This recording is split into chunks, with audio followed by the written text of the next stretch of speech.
Olá, sejam todos muito bem-vindos. Para quem não me conhece, sou Romildo Preto. Nós estamos no episódio 8 do podcast Papo de Obra, que acontece toda terça-feira no Facebook e futuramente no YouTube. Hoje eu estou aqui com os feras da terraplanagem, o Maurício e o Marcelo. Sejam muito bem-vindos. Maurício, seja muito bem-vindo. Se apresente, por gentileza.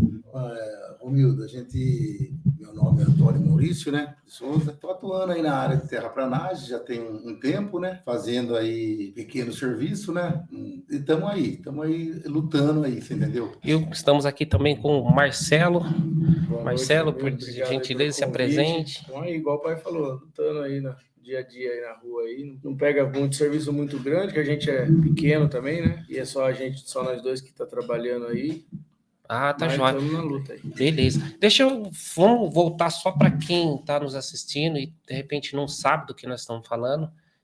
Nós começamos já com na terraplenagem, né? Que é o nome mais correto de se falar, embora a gente fala terraplanagem, aterro, desaterro, depois a gente começa a entender um pouquinho sobre isso. O que é terraplanagem, na visão de vocês, assim? É a movimentação de terra? Corte, só? Né? O corte e o nivelamento, né, do terreno. Tá. Esse nivelamento ele é feito com máquinas, com equipamentos? A gente usa uma retroescavadeira, tem uma mini escavadeira também, que aí é um serviço mais delicado, né? Um serviço não muito bruto, a máquina é menor, um pouquinho mais lento, coisa mais simples. Vai fazer valeta aí, fazer broca, encanamento, mas a parte mais grosseira mesmo é com a retro. Com a retro, só para a gente deixar um pouquinho mais claro para quem não está assistindo, retroescavadeira é um implemento que tem a pá na frente e um escorpiãozinho atrás. Escorpião. Então, essa daí é uma retroescavadeira. E quando a gente tem só na frente, é um trator pá carregadeira. Pá. Então, dependendo do implemento que ele tem, ou o tipo que ele tem, ou na frente ou atrás, ele muda o nome. Quando ele tiver só na frente, a grosso modo, é um trator com alguma coisa que carrega. É uma pá carregadeira na frente, quando tiver escorpiãozinho atrás, retroescavadeira. E existe também outros que você falou que é a escavadeira. A escavadeira é só o escorpião. Só a parte de trás. Legal. Aí tem as grandonas, né? E no nosso caso é a mini. A mini ela é 2.800 quilos. 2.800 quilos. É uma carregadeira menor? É uma escavadeira. Escavadeira menor. Legal. E dá para fazer muito serviço com esse tipo de equipamento? Com a mini? Não, dá muita coisa. Tem serviço que ela é um corredor, passar em corredor de casa, piscina, embaixo de laje, de obra, que às vezes a grande não entra. Então, dependendo do tipo do serviço, o ideal é ter um equipamento diferente. E hoje em dia o pessoal está trabalhando, faz primeiro a casa, depois, vamos supor, quer fazer a área de lazer no fundo. Aí a grande já não passa mais. Aí sempre é a pequenininha. Aí usa essa mini carregadeira. Legal. Mini carregadeira ou mini? Escavadeira. Nossa, é tanto nome que a gente até confunde. E a baldrame também da obra, também é ela que faz. E Maurício, vocês trabalham já com terraplanagem, com isso daí? Faz tempo já? Como que funciona? Como que é? Conta um pouquinho da sua história. Mais ou menos aí, acho que uns 15 anos já, cara. 15 anos? Beirando por aí, uns 15 anos. E vocês sempre acordei, tava rico, filho de papai, foi lá, falou, Toffee, vai lá trabalhar. É isso? É assim a sua história? Não, Romildo, foi bem diferente. Veio aí na mente aí de comprar uma máquina, né? Sim. E aí a gente foi, comprou e entramos nesse ramo aí e tá dando certo, cara. Você entendeu? Então hoje, que nem o Marcelo falou, a gente não faz um serviço muito grande, né? Mas a gente atende bem o pessoal, cara. E hoje vocês estão com quais equipamentos? Tem a retro. Hoje a gente tem uma retro, né? Tem uma mini escavadeira, tem uma outra retro que fica no depósito. A gente também tem um depósito de areia e pedra. Vocês fazem comércio de areia também? Faz o comércio de areia também e pedra. E aí a gente está aí com 2 caminhões na rua, mais um caminhão plataforma para o transporte, né, dos equipamentos. E esse caminhão que você tem é ele tem uma quantidade que consegue carregar? Por exemplo, assim, quero areia. Como que eu faço?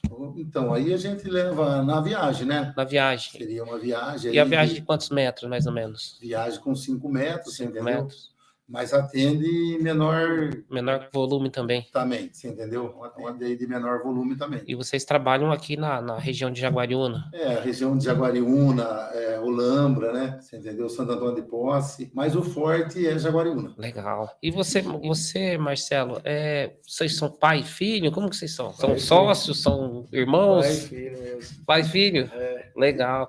Faz tempo que trabalham juntos? Desde quando deu uns 15 anos pra cá. 15 anos. Pegou a máquina, né, pai? Na verdade, eu já, quando começou com o tijolo, eu já trabalhava. Aí eu fui estudar, saí um pouco, queria fazer outra coisa, daí acabei voltando, o pai quis comprar a máquina, falei, não, então pode comprar que eu vou pegar para mim trabalhar. E tô até hoje aí. Entendi. Então só a história com construção, na área de construção civil é antiga, já começou com tijolo. Bem antiga, Romildo.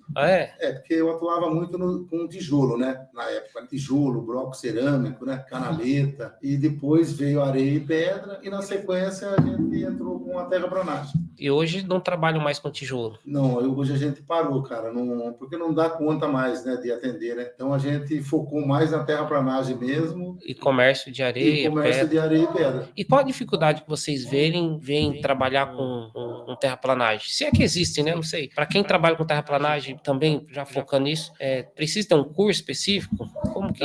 O pessoal faz curso de operador, né? Operador. Para ser operador. Mas eu gosto de falar para o pessoal que quer fazer o curso, que é bom fazer o curso, mas se aprende na lida mesmo ali no dia a dia, porque a terraplanagem não é tudo igual, né? Não é todo terreno que é igual, não é... Cada lugar é um lugar, cada terreno é uma medida diferente, é um negócio, uma dificuldade diferente. Aqui você vai pegando costume e aí vai ficando cada vez mais fácil de você lidar com o serviço. Mas cada serviço é uma dificuldadezinha diferente ali que você tem que enfrentar. Na lida mesmo que você aprende ali. Então não basta ter, tem carteira, não tem carteira primeiro, tem carteira para ter um curso para operador de máquina, é igual operador de empilhadeira. Operador de empilhadeira ganha uma habilitaçãozinha de empilhadeira. E para máquinas pesadas assim não tem? Às vezes quando a gente vai trabalhar em empresa grande, que a gente todos têm, né, carteira. Aí a gente apresenta. Carteira de motorista. Carteira de motorista. E precisa ser carteira A, B, C. A não, que é de moto, né? Mas B, C. Mas a nossa já é, né? C, né? C e D. Então... Porque por conta do caminhão que vocês dirigem. No nosso caso, que nem no meu, que eu trabalho com a máquina, às vezes eu também não trabalho só com a máquina, eu tenho que trabalhar com o caminhão também. Às vezes eu vou em alguma obra, eu tenho que levar a máquina e eu mesmo que vou dirigindo, né? Porque nós é pequeno, né? Então não tem, tipo assim, tem um cara só motorista e um só operador. Fazer meio que um pouco de cada coisa. Então a gente tem que ter a carteira também. Certo. E você disse que teve uma época, né? Como o Maurício estava falando, vocês começaram há mais ou menos 15 anos, começou trabalhando com... O Maurício já é bem mais antigo na área de construção, né? Começou lá atrás com comércio de tijolos, depois passou com terraplanagem. Aí você disse há pouco aqui pra gente que você parou um tempo e foi estudar. O que você foi fazer? Só curiosidade.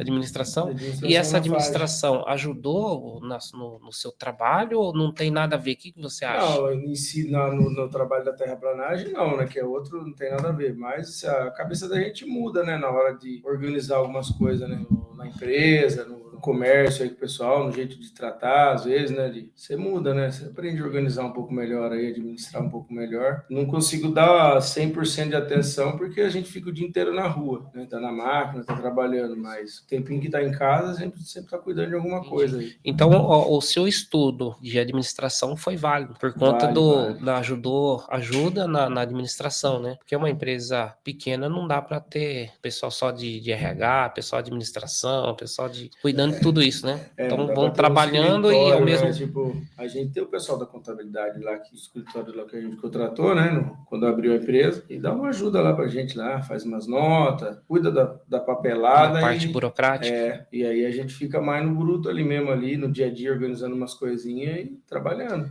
E em relação à dificuldade de trabalho, é o desafio de cada terreno. Se ele é aclive, né? Um pouquinho para frente, se ele é declive, um pouquinho para baixo, né? rocha, pedra. Teve um terreno que a gente trabalhou há um bom tempo atrás, que deu umas rochas bem grandes. E o terreno foi bastante dificultoso. Inclusive, foram vocês que fizeram lá a parte de... Lá no Capela, foi feito o canto lá, né? Isso, verdade. Lá aquela obra foi bastante difícil para a gente fazer por conta das pedras. Né? Rocha, pedra, né? E às vezes você pega uma rocha, uma pedra num lugar que é muito barranco, que aí é uma coisa, se você arranca a pedra, ou ela rola para cima ou ela rola para baixo. Pois é, lá nessa obra do Capela teve tudo isso. Caiu, ela desce. E teve não na época que vocês foram, um pouquinho antes, quando a gente estava preparando o terreno, lá o terreno é bem declive, né? Cair para o fundo, é uma chácara, deve dar mais ou menos 2.000 metros, mais ou menos, 30, eu não sei a quantidade de profundidade, mas era bem declive assim. E aí, para iniciar a obra, precisamos fazer a retirada de tocos, né? Que tinha uma mangueira muito grande lá. A mangueira já tinha sido cortada na época, mas ainda tinha o pé dela, o toco, né? Foi para retirar o toco, que foi bem difícil, porque tinha o desafio tudo mais difícil. Do equipamento ficar parado, né? Da máquina ficar parado, como também para retirada, para trabalhar, porque ele poderia correr o risco de acabar de tirar, ele rolar e pegar alguma casa para baixo. Da casa do pessoal. Aí depois disso ainda tivemos outra pedra bem grande, que no comecinho a gente olhando parecia só um pouquinho para cima, parecia um iceberg. Aí retirou a pedra, a máquina não tinha força para levar para cima, aí tivemos que dar um jeito lá. Foi bastante difícil. Tem que tomar umas decisões, tem hora que explodir, né? Dá o cara quebrar, explodir. Pode explodir, pode quebrar, né? Vizinho, como que é em volta, que não é qualquer um também que faz isso daí. Exato. Então, terraplanagem não é uma coisa aparentemente simples, né? Quando a gente pensa em terraplanagem, a gente só está pensando vou ter um terreno que é plano, vou lá fazer uma limpeza. É uma terraplanagem, certo? Uma limpezinha de terreno. Mas também existe o corte, né? O corte do terreno. Existe o aterro. Tem lugar que é mole também, né? Terreno de solo mole.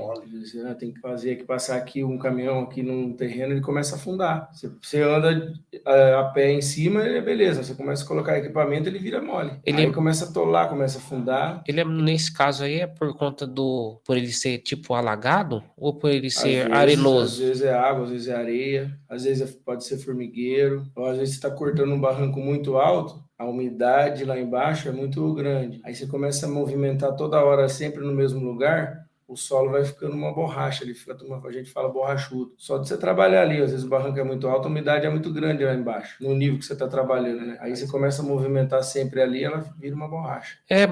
Tem vários desafios, né? Tem. Vários desafios. Às vezes pega a gente de surpresa aí. Quando olha no terreno, por isso que é importante, quando for fazer a aquisição de um terreno, procurar observar o terreno, né? Se fazer sondagem do terreno para descobrir, de repente, na parte superior é uma crosta, uma parte boa, e na parte de baixo pode ser alagado, pode ter matacão, né? Que é aquelas pedras que são bem grandes, mas na parte do fundo, pode ser pedra grande, pode ter toco de árvore, ou até na parte de baixo da terra pode ter madeira podre. Quando às vezes é um aterro, né? Um proprietário antigo, ele deixou lá e enterrou lá e ficou lá. É um aterro que pode dar problema. O ideal é sempre fazer essa sondagem, né? Essa vistoria antes. Mas quando não for possível, é procurar sempre um profissional bem qualificado para esse tipo de serviço. Questionar os vizinhos, às vezes tem vizinho, conversar, ver a dificuldade que o cara teve, que de repente o seu do lado é a mesma coisa, né? Ou, teoricamente, você já vai ficar sabendo que talvez você possa correr o risco aí de algum problema, perguntar pro vizinho, tirar nível. Exato, é uma dica de ouro, hein? Vale ouro essa dica. Porque às vezes você perguntou, às vezes fala, meu terreno não vai dar quase nada de aterro, não vai dar quase nada de corte. Mas a gente olhando é uma coisa, a hora que bate o nível, que dá o 100% de certeza lá com o nível, porque o nível não erra. Aí eu já vi gente ficar assustado aí já, de falar, nossa, tudo isso, vou gastar muito. Ou às vezes é muro de arrimo, ou às vezes vai gastar muito com corte, é sempre uma surpresa. O muro de arrimo ele pode ser tanto para corte, né? Um muro que segura uma terra, né? De um lado para você construir embaixo, ou para aterro, né? Quando você tem precisa aterrar, você faz o muro, que é um muro um pouco mais reforçado, para você jogar terra ali. Já teve caso também que um cliente me chamou, falou assim, eu acabei de comprar um terreno, faz uma avaliação para mim, para a gente ver como que faz a construção. Aí falou assim, o terreno meu é plano. Aí eu fui lá ver, dava mais de 3 metros de caída. Então, quando a gente olha, dá a impressão que é plano, mas depois tira o mato, né?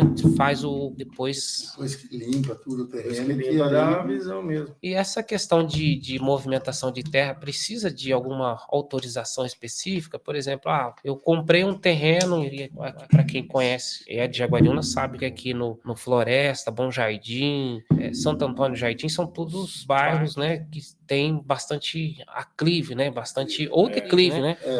O terreno é bastante irregular ali. Supondo que eu chego ali, compro qualquer terreno daqueles e falo assim, eu quero construir uma casa, posso simplesmente chegar e contratar alguém e mandar cortar o terreno ou aterrar? Depende do quando é nós que vai fazer o trabalho. Eu sempre converso com o pessoal, apesar da gente ser novo, a gente tem um pouco de experiência, e eu converso lá, talvez se você vai querer fazer isso, dependendo do trabalho, começa a colocar pro cara os pontos negativos, às vezes fica bom, fica ruim. Pode ser que aconteça isso, às vezes o cara tem um vizinho, conversa com o seu vizinho, porque às vezes a sua obra, dependendo de ser só a sua obra, mas o que você vai fazer no seu terreno vai afetar o cara do lado. Vai afetar. Mas, assim, questão de autorização, precisa de uma autorização da prefeitura, do IBAMA, da Marinha, por exemplo? Dá uma entrada lá no documentação, né, da prefeitura para fazer a obra. Agora, em relação à terra, eu acho que só a engenharia, a prefeitura. Não, agora, se tiver vegetação de uma árvore... Eu tô perguntando por questão do seguinte, por exemplo, assim, já teve caso, por exemplo, uma obra que a gente foi fazer num bairro aqui, a cliente comprou o terreno, tinha muitas árvores dentro. Aí ela foi lá e falou assim, agora eu chego lá, chamo a terraplanagem, tiro as árvores e construo do jeito que eu quero. Só que chegou lá, a prefeitura falou, não, você precisa, para você retirar as árvores, você precisa primeiro ter autorização da prefeitura. Na verdade, nem da prefeitura, né, do meio ambiente. Se as árvores forem autorizadas, você recortar, você precisa plantar em algum outro lugar uma quantidade muito grande. Então tem essa questão, né, no caso das árvores. Tem essa questão. Se for só mato, vegetação, né, pinho, mato, grama, aí é mais tranquilo. Agora, a árvore tem que ver que tipo de árvore que tem que fazer o replantio ou compensar em alguma outra área. Uma compensação, né? Em relação por isso que eu perguntei em relação à terra, porque eu não sei se eu posso simplesmente chegar, retirar a terra e jogar fora ou levar para outro lugar. Mas uma outra questão também que me veio à mente agora, numa outra época, teve um conhecido, isso não foi cliente, foi conhecido, ele chegou, tinha um sítio bem grande, resolveu fazer uma lagoa, tinha uma nascente, foi lá, começou a tirar a terra, fazer uma lagoa, aí veio o IBAMA e impediu. Ele foi embargado que ele não pode simplesmente retirar a terra para fazer lagoa. Não pode. Não pode. Precisa de uma outorga, né? Uma autorização. Tem que ter um documento, né? Uma autorização para você executar esse tipo de serviço. Então não basta querer, a gente precisa das autorizações. Dependendo do local, né? Se for muito perto do rio, precisa da autorização da Marinha, né? Tem que ver o que é de repente, APP, né? O que é APP lá, se pode mexer, se pode. De repente você consegue um documento para limpeza, você entendeu? Tem um tanque lá e a vegetação está tomando conta, você entendeu? Aí você faz um documento para limpeza. Agora, para fazer um tanque, dependendo, é difícil. Eu soube também que se você tiver... Às vezes nem depois nem autoriza limpar. Nem autoriza limpar, não autoriza fazer nada. Depois que tiver perdido, teoricamente, sim, que o mato cresceu. É que eu soube que quando tem uma lagoa, ele é autorizado, ele consegue uma autorização para retirar essa areia para uso no local, mas não para comércio. Pode tirar de dentro da propriedade. Em se falando de retirar a areia que vocês comercializam vem de Porto. Porque aqui em Jaguariúna, muito tempo atrás, tinha porto, né? Que o pessoal retirava areia. Hoje eu não sei de onde vem. Hoje não consegue mais. Hoje não tem mais. Então, se eu tiver o rio perto de casa, eu não posso ir lá e tirar areia também. Não consegue mais. Quem tem essa autorização conseguiu essa daí até hoje. Agora, quem está aqui tentando conseguir daqui para frente, uns anos para frente aqui, não consegue não retirar consegue mais. Né? Por isso que aqui agora já não tem mais. Tem bastante local que tem areia, muita areia, mas não pode mexer mais. Ou até não pode, mas não sei se o pessoal quer enfrentar a briga, né? Correr atrás do documento. Então não é simplesinho, é só chegar lá e pegar areia e comercializar. Precisa comprar areia. No caso de vocês, compram de local que é autorizado, certificado. Tudo com documento, com tudo registrado certinho, né? Entendeu? E outra, porque vem tudo de longe, então vem na fiscalização da rodovia, né? Peso de balança, entendeu? O guarda tem nota, tem tudo. Por isso que pode ser um pouco caro a areia, né? Não só a areia, né? Os agregados de concreto, né? Semana passada estava conversando com o Sérgio e ele falou um pouco do que usa para fazer o concreto, né? Que é areia, pedra, brita, que na verdade é brita, né? Brita, areia fina, areia média, grossa, e precisa dessas autorizações, tanto de retirada, né? De exploração, depois transporte e depois venda. Antes a turma vinha com excesso, né? Fazia muito mais a carga. Conseguia trazer mais e cobrava um frete até mais razoável. Agora só anda no peso que a rodovia permite. Então, quer ver, diminuiu a carga, às vezes nem vem a quantidade que o caminhão consegue trazer por causa do peso. Só que aí vem menos, aumenta o preço, traz menos. Só que ele precisa ganhar o mesmo frete. Exato. Então acaba encarecendo. Mas por um outro lado, é que se a gente pensando somente como nós, quanto mais vir, melhor para ser comercializado. Mas por outro lado tem o risco, né? Risco de acidente, né? Na rodovia. Dentro da lei agora. Tem essa questão também, né? Aumentou, tá entrando dentro da lei. Mas não é ruim, não. Pra gente que tem caminhão também. Você anda muito peso, você gasta muito mais. Gasta mais combustível. O desgaste é maior, né? Muito mais. Pneu, horrível, em parte de freio, né? Você entendeu? Então o desgaste é bem maior. Agora, os caras andando dentro no peso, o desgaste é menos, né? Você entendeu? Então, sim.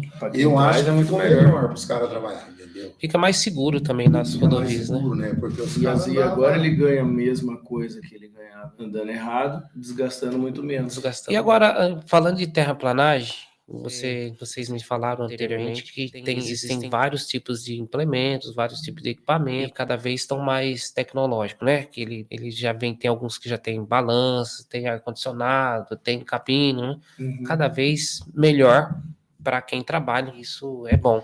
E esses equipamentos, vamos dizer assim, onde que eu uso terraplanagem? Onde vocês trabalham?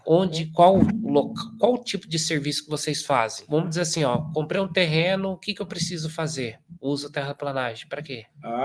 Dependendo da obra, já usa, é o primeiro que vai. É o primeiro? O primeiro serviço. Fazendo o quê? Limpeza, né? Essa limpeza gera o entulho. Entulho não, né? Uma grama, um mato. Depende muito do que? Do tipo do terreno? Do terreno do cara, mato, grama. Aí tem que carregar e jogar bota fora. Bota fora. E essa bota fora tem alguma legislação que fala assim, tirei lá do terreno A, posso jogar no terreno B e tá de boa? Isso é outro problema também. Outro problema? Eu não sei daqui uns anos com o pessoal a gente de terraplanagem, de construção, vocês assim, o pessoal do desquentulho, o que vai fazer? Onde que vai jogar isso daí não? Porque tá complicado. Complicado porque não tem usina para reciclagem. É tudo longe. Você não pode mexer com o lixo, né? É difícil. O entulho, né? O problema também, o pessoal joga muito material, eles não selecionam, plástico com plástico, ferro com ferro, que aí você consegue dar um destino melhor. Então, o ideal... A cabeça do pessoal ainda está muito trancada ainda. O ideal... Então, se você pudesse dar um recado, falar para o pessoal o que ele precisa ser feito, o que você falaria em relação a isso, essa questão de material? Não, do descarte, tem que separar, né? Porque a gente separa, quando a gente vai, a gente separa e leva no ferro velho, no sucata, né? Que é plástico, é ferro, joga pro cara lá. E quando é madeira pro cara papelão, da madeira, gesso. Papelão, o gesso a gente evita de pegar, o gesso é um problema. O gesso ninguém quer, não tem o que fazer. O gesso está sendo um problema sério, viu, Romildo? É um material que você não pode descartar em qualquer lugar, né? Então, é um material complicado, mas madeira, entulho, né? Então você tem que se organizar, né? Entulho é entulho, madeira só no lugar de madeira, plástico, papelão. Só que isso na obra não está sendo separado, sabe? Os caras geram uma dificuldade para nós, né? Isso talvez não seja em relação, na sua opinião, é lógico que não quer dizer que seja verdade, seja mentira, seja correto ou não. Na sua opinião, só na sua opinião, isso tem a ver com a educação de quem está fazendo ou tem a ver com falta de espaço ou com custo? O que você acha por que isso não está sendo feito, não está sendo separado na obra? Eu acho que é por falta das pessoas mesmo. Das pessoas. Eu acho que eles teriam se enquadrar melhor, entendeu? Tipo, você está executando uma obra, então você teria que ter um lugar para o entulho, um lugar para madeira, um lugar para o plástico, o papelão. Por quê? A hora que você for fazer essa limpeza, executar esse serviço, é mais fácil, você entendeu? Só que o povo não está ainda consciente disso aí, né? Eles jogam tudo junto, de qualquer jeito, e acaba ficando difícil você fazer o serviço. Então, o ideal é que tenha o local adequado para cada fim. Se o pessoal deixar separado, o cara mesmo da sucata passa a pegar, não gera custo nenhum pro cara da obra. Porque você deixa o papelão separado, o cara do papelão passa a pegar. O cara do plástico pega o plástico, vende, às vezes o cara ainda compra do cara da obra, ainda dá um dinheiro pro cara ainda.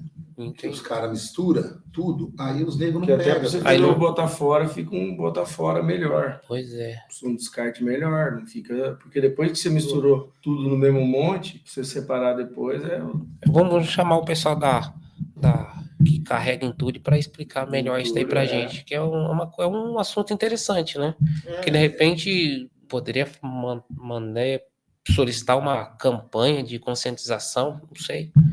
Na própria obra, você entendeu? E outra, ficava até mais organizado. O cara faz um monte para madeira, um monte do entulho, um monte do plástico, do papelão, fica um negócio até mais bonito na obra, né? Não fica aquele monte, daquele volume, tudo. O cara descarta muito mais fácil, muito mais rápido, sei lá, catar um material que já está separado do que você tem que ficar revirando um monte de lixo do cara em tudo. Tem gente que joga marmita, resto de marmita, papel de banheiro, aí vai jogando tudo aquele monte lá do entulho.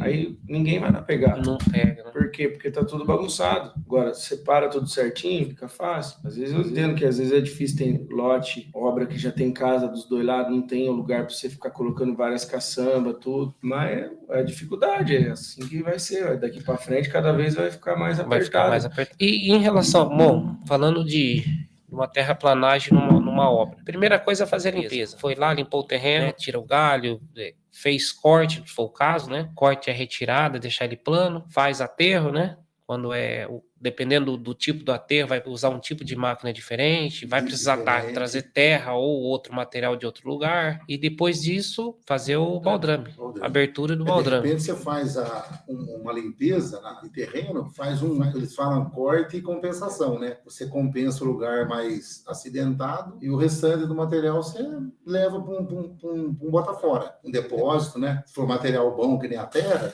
a gente costuma levar para o depósito. E aí depois dá início à fundação da obra, né? Fundação. Que seria lá o batistaca, ou a mesma perfuratriz, né? E a fundação também é feito com o pessoal que normalmente faz terraplanagem ou que faz fundação também. Faz fundação também. E essa fundação é abertura de sapata, né? Abertura de estaca também. Estaca, baldrame, né? E abertura de estaca é com a perfuratriz. Ou dá para fazer com a retro também? Como que... Não, se tiver o equipamento que coloca na retro, dá para fazer também. Depende muito da gente. Na verdade, tem até um limite que cada equipamento vai. Aí precisa ver o que às vezes a sondagem determina uma estaca muito, muito profunda. Aí tem que ver a empresa que consegue atingir aquela metragem lá que o cara quer, que a engenharia pediu, e se a gente conseguir atingir, a gente faz.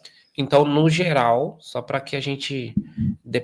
tudo depende, né? Depende do que vai fazer, depende do tipo da obra. Porque o cara quer fazer uma obra, é só ir ali fazer. Só que muita coisa não depende de mim. Para mim fazer minha parte, depende da sua. Aí, para você fazer a sua, depende do outro. Então, começa a trazer um monte de gente ali. Aí, no caso de perfuração, precisa saber se o equipamento consegue fazer. Vamos dar um exemplo para quem não entende, né? A gente tá falando de viga baldrame. Viga baldrame, no caso, aqui na nossa região, ela é feita normalmente normalmente enterrado no chão. Então tem um terreno que ele tá plano, nesse terreno plano é cavado os buracos. Depois desse buraco é jogado brita, é colocado armadura, que é ferragem. Depois é feito o concreto. Para fazer esses buracos, normalmente pode ser feito manual. Só que quando a gente faz manual, acaba sendo um pouco mais dificultoso. Até porque tem uma falta de mão de obra, demora mais tempo. Talvez a gente não tenha local para colocar essa terra, mas no geral é feito com uma mini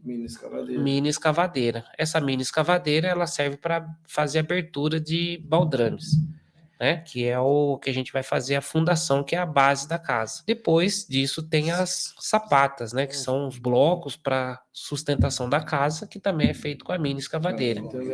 Depois tem as estacas. As estacas que a gente na obra chama de broca, é um buraco normalmente cilíndrico que é feito para também dar sustentação para casa, ou prédio, ou barracão, muro, seja o que for. Mas no geral vai depender do tipo do terreno. Quanto mais firme for o terreno, mais menor será. Uma fundação mais menor. Simples, mais... Isso. E para uma fundação um pouco mais complexa, precisa de uma perfuração maior. Quem fala qual a profundidade, o diâmetro, normalmente é o engenheiro estrutural. O engenheiro ele faz o cálculo e nesse cálculo ele fala, olha, para essa construção precisa de 10, 20, 50, 100 estacas. Depende de muito perfuração da construção. Da construção. Se precisa sobrado, isso também depende do solo, depende do tipo da construção e depende do que vai, de qual peso que vai lá. Mas no geral quem fala isso é o engenheiro estrutural. Ele falando isso, se for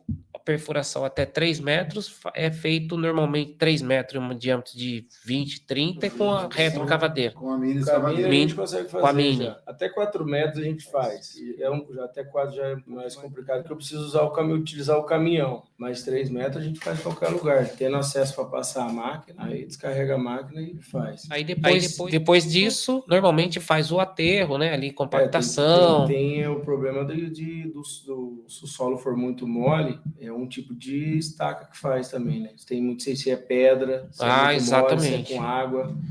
O tipo de estaca que é usado na fundação também depende, tudo depende. Depende da estrutura que for feita, depende do tipo do solo. Se ela for muito mole ou muito arenoso, não consegue perfurar, porque vai perfurando, vai caindo material lá dentro, vai resolver. O tipo de estaca, né? Se for muito dura, também tiver muita pedra, também não dá, porque o equipamento vai se desgastar, quebrar, não vai conseguir perfurar. Tudo depende, né? Mas supondo que seja a condição normal. Numa obra simples aí, numa condição normal, a gente já consegue atender bastante coisa já para o cliente. Já limpa, já faz o corte, faz as valetas, faz estaca, aí depois já traz a areia, traz a pedra, já consegue. Aí se vocês comercializam areia, pedra... já leva tudo. Aí depende muito. É que agora o loteamento menor está começando agora a pegar de novo, mas agora está muito condomínio, terreno grande, casa grande, alto padrão, então a fundação já está começando a ficar um pouco mais grande, né? Mais bruta, mais pesada, sobradão. Quanto maior...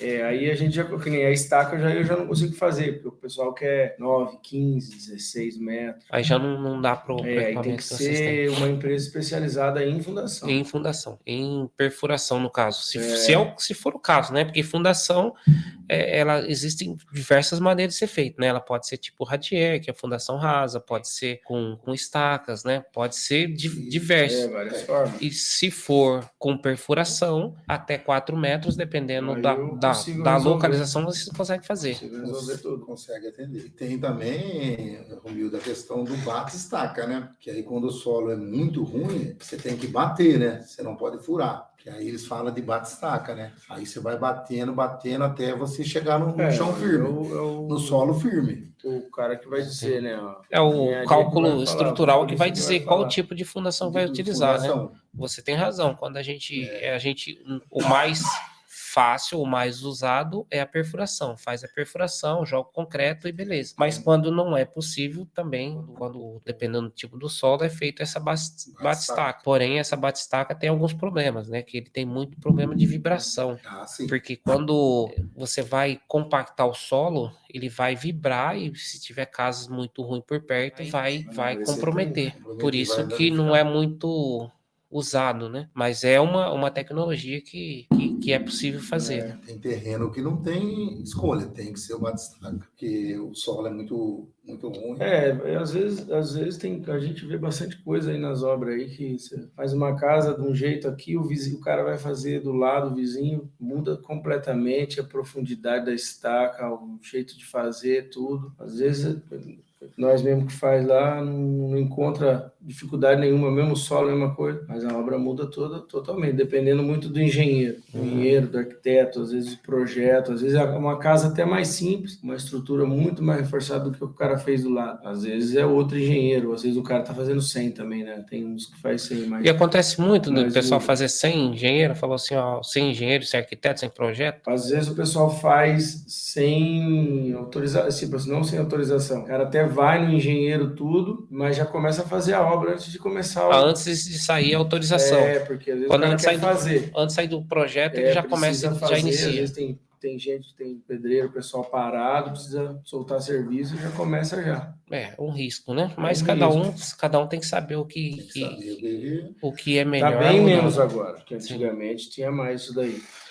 Tem construção que até hoje não legalizou. Isso é um problema. O pessoal fala, enquanto não vai vender, quando for vender para alguém, aí faz o documento. É um risco. Mas hoje em dia tá bastante. O pessoal sempre, antes de construir alguma coisa, tá pelo menos indo conversar com o engenheiro, eles estão indo. Certo. E em relação à terraplanagem, quais os serviços que vocês acham mais difícil de fazer? Eu não tenho. É assim, tudo depende da experiência. Tem experiência... quanto mais experiência, o serviço começa a ficar fácil, né? Mais barranco, tanto para baixo quanto para cima. O mais fácil. Muito inclinado, assim, né? A gente fala, muito inclinado, tanto para cima ou para baixo. É difícil de fazer, é ruim. Às vezes tem casa perto, casa embaixo. Então, o ideal é que o terreno seja o mais plano possível. A gente sempre pega com desnívelzinho, né? Um pouco sempre tem. Mas esses tradicional de terreno normal de bairro, assim, às vezes é tranquilo. Sempre já tá a incorporadora, né? O pessoal que faz o condomínio já deixa mais ou menos... Já faz um até simples de fazer, mas tem lugar aí que a gente vai que é muito barranco, muito morro. E o serviço de terraplanagem é caro, na sua opinião? É lógico que não dá pra gente falar de preço, falar assim, para eu fazer tal coisa custa tanto, porque depende da localização, depende se é condomínio ou não, depende se é fácil acesso ou não, depende de uma série de fatores, mas sem falar preço. Serviço de terraplanagem é caro, na sua opinião? Eu acho que não. Por que não? Eu acho que eu acho que numa obra é um dos serviços mais baratos, a terraplanagem. Em comparação com os outros serviços, é o mais barato. Eu gosto, às vezes o cara quer comprar um terreno, ele não fez a pesquisa, não fez nada. Ele vai lá, dá um super aterro, dá um super corte, dá um super muro de arrimo. Daí a terraplanagem fica caro, mas tem que ver o que ele quer fazer. Às vezes ele tem um sonho de ter um negócio, mas ele não imagina o tanto que ele vai gastar. Aí fica caro. Ou às vezes o cara tá longe de tudo. Entendi. Aí você tem que deslocar longe. Vamos dizer assim, eu comprei um terreno, vou fazer uma construção, tô lá com o terreno cru. Por que eu devo contratar terraplanagem, na sua opinião? Por que eu deveria contratar? Eu acho que para limpeza, né? Você tem que limpar o lote para você poder começar uma obra, né? Você entendeu? Pronto, quem quer limpar, fazer mais serviço manual, né? Você vai tirar o mato. O cara dá para ir lá carpir tudo e tal, na enxada, mas ninguém faz mais isso daí, né? E o tempo, né? Você vai lá com uma máquina, um dia você faz, coloca um cara manual lá, é uma semana. Então, vale a pena contratar. Ou, às vezes, não só vale a pena porque é necessário. Por questão do tempo, questão de se for um aterro muito grande, precisa contratar, não tem jeito. Contratar. E vai muito do cara, vai muito também da pressa do cara. Preciso começar essa obra semana que vem. Aí a gente tem que deslocar todo mundo para lá, só que aí, quanto mais rápido, custa mais caro. Você tem que pôr mais equipamento, trabalhar mais horas, para poder atingir o prazo que o cara quer. Agora o cara fala, tô tranquilo, daqui 2-3 meses, aí a gente vai mexendo devagarzinho, vamos trabalhando, solta o serviço numa obra, volta aqui nele, faz mais um pouco, solta o serviço na outra obra. Então o segredo é planejamento. Quanto com mais antecedência eu conseguir planejar, melhor fica. Porque vamos supor que você pega uma obra de 2 metros de aterro, ou 2 metros de corte. A quantidade de terra que vai movimentar é bastante. Aí, aonde que eu vou levar esse material? Não tem onde levar de uma hora para outra. Porque eu falo assim, levar já direto para outra obra. Agora, se ele quiser que eu tire de hoje para amanhã, eu tenho um depósito para guardar. Só que aí, eu guardar ela vai gerar custo para ele. Ah, entendi. Entendeu? Porque Então, eu tenho quando que tirar, guardar para depois eu vender. Então, se eu já tiver um lugar para me vender, eu já levo direto para o cara. Então, fica mais barato para o proprietário, porque eu já achei o lugar para levar. Agora, se ele não tiver pressa... Aí você leva, estoca e tem o custo da estocagem. Do estocagem. Agora, se ele falar, não tenho pressa, tenho meu terreno lá para você fazer meu terreno lá, mas eu não tenho pressa. E eu uso o terreno dele como se fosse o meu estoque, que está lá a terra parada. Quando eu preciso da terra, eu sei que eu tenho lá. É assim que o pessoal está fazendo, porque às vezes o cara não quer gastar. Perfeito, perfeito. É uma boa dica também, né? Boa Mas dica. em questão, Rodrigo, você falou de terraplanagem, eu lembrei de um detalhe aqui.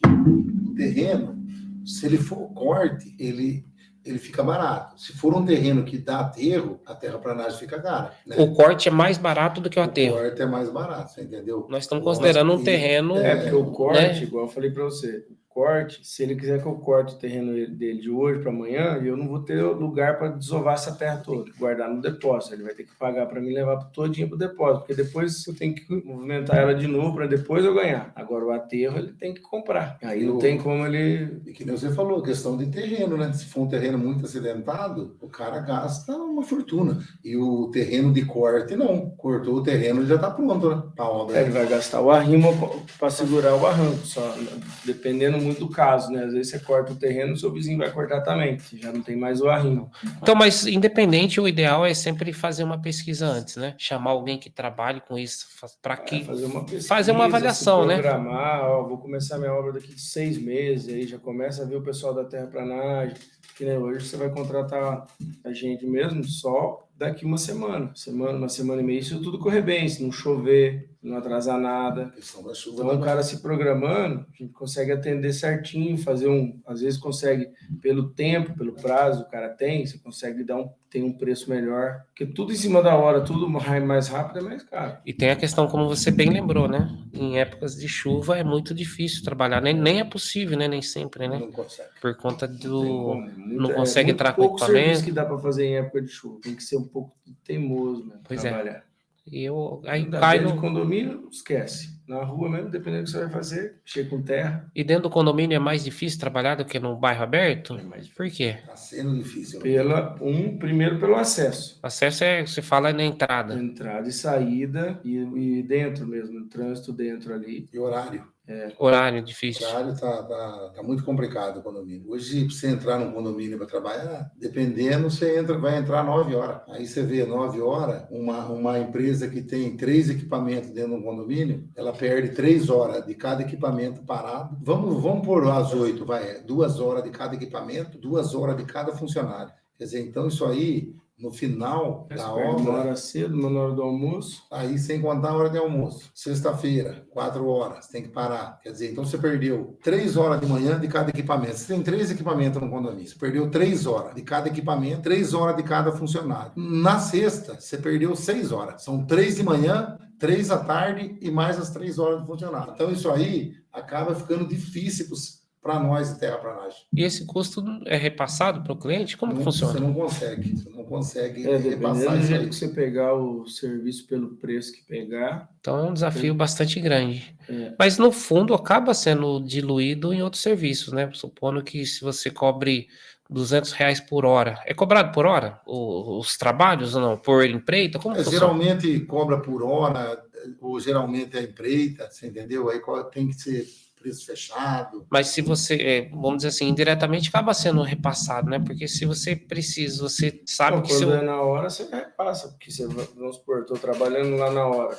Quanto mais demorar, o acesso do caminhão, chegar até na obra, a gente carregar, vai cobrando na hora. Agora, quando é preço, aí a gente já fica preocupado, porque trava, né? A portaria trava, né? E às vezes você está trabalhando o dia inteiro, você está trabalhando há uma semana já na mesma obra. toda vez que você para na portaria, você tem que falar onde você vai, seu nome, seu RG, é o mesmo motorista, o mesmo caminhão, mas você tem que descer, identificar, falar nome, falar RG, vai no mesmo lugar. Então a questão da segurança acaba atrapalhando no nosso trabalho também, né? Mas é interessante saber esses detalhes que a gente acaba passando por despercebido, né? Que algumas vezes o pessoal me pergunta, mas por que o condomínio é mais caro?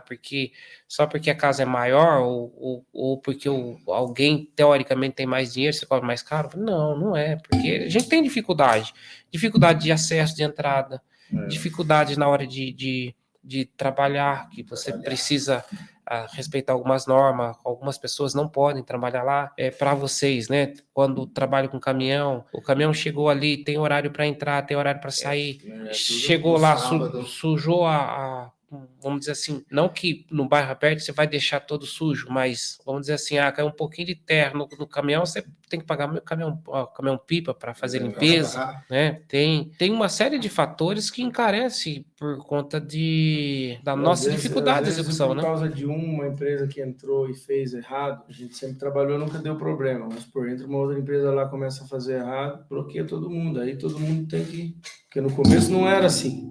No começo era mais maleável. É mais tranquilo. Aí a turma começa a abusar, extrapolar. E outra, a gente sempre tenta andar na norma, né? Por causa de um ou outro. Bom, às vezes o dono mesmo quer que vai, quero que você venha fazer o serviço aqui. Tá chovendo, ou choveu um dia antes. Não, eu tô com pressa, não sei o quê. Vai sujar. Quer que vai? Não, então vai. Aí suja, aí a corda quebra do lado mais fraco. Exato. Bom, vamos encaminhando já para o final do nosso bate-papo. Adorei vocês terem vindo aqui, ter falado um pouco para a gente sobre terraplanagem, né? Que fica sempre as dicas aí de planejamento, procurar profissional sempre qualificado, se possível pesquisar antes da aquisição do terreno, né? Boa, pesquisa o histórico das empresas aí, porque às vezes o cara é bom pra caramba. Aí você vai puxar o histórico dele, ele é bom só aqui na sua frente, né? Dá dor de cabeça. Tem muita obra que a gente encontra aí que o pessoal fala, nossa, tive uma dor de cabeça com fulano e tal. Pois é. Organização, pesquisar bem, pesquisar preço, se programar com antecedência. Que assim vale a pena, né? Maurício, deixo para você o microfone aberto para você falar suas considerações finais, falar o que você achar melhor aí, para a gente já ir se despedindo do nosso público. Não, Romildo, eu gostei. Achei interessante esse bate-papo aqui, sabe? Obrigado aí pela oportunidade. E o que eu peço aí pro pessoal era se organizar mais, né, cara? Na obra, você entendeu? Para a hora que a gente for fazer uma limpeza, o material não tá tanto bagunçado, né? Mas, sei, foi interessante. Perfeito. Eu que agradeço mais uma vez pela sua visita e ter aceitado de pronto o nosso convite e vindo passar as informações pro pessoal que não sabe, né, que tem curiosidade, quer conhecer um pouco mais da área de construção civil, nós, como profissionais, temos o dever de informar, né? Isso. E Marcelo, também agradeço você pela visita, mais uma vez, muito obrigado por ter vindo aqui, ter esclarecido para a gente essas dúvidas que o povo pode ter em relação à terraplanagem, suas considerações finais, deixa seu telefone, deixa seu contato, que alguém queira entrar em contato com você, como lhe achar, né? Vocês, no caso, né? Terraplanagem AMS. Eu queria agradecer aí pelo convite, foi legal pra caramba bater esse papo, esclarecer. Claro que tem muita coisa de obra aí, começa a falar uma coisa, vai puxando a outra e a gente fica aqui a noite inteira sem perceber. Mas estamos aí, quando precisar, pode procurar a gente aí. O telefone do meu pai é 1999763 4573. Se o pessoal perguntar para você também, você tem meu contato, pode passar. Repete aí mais uma vez, mais pausadamente. 99763 4573. Perfeito. Alguém queira o contato dele, pode me procurar também, que eu passo de pronto. O Romildo pode pedir para ele, a gente já fizemos bastante obra junto aí, estamos aí. Perfeito. Agradeço. Agradeço você também que está nos assistindo, a você que sempre nos prestigia, deixa suas mensagens, suas dúvidas em relação à área da construção civil, que a gente toda semana, terça-feira, 19h30, papo de obra, para que a gente sempre traga mais informações para que vocês fiquem sabendo e nos ajude, né, a divulgar cada vez mais a área da construção civil, porque são com dicas, com profissionais com que a gente aprende cada vez mais. Agradeço a Adriane, que está nos bastidores, sempre me ajudando aí. Adriane, coraçãozinho para você, ó. Obrigado, até a próxima.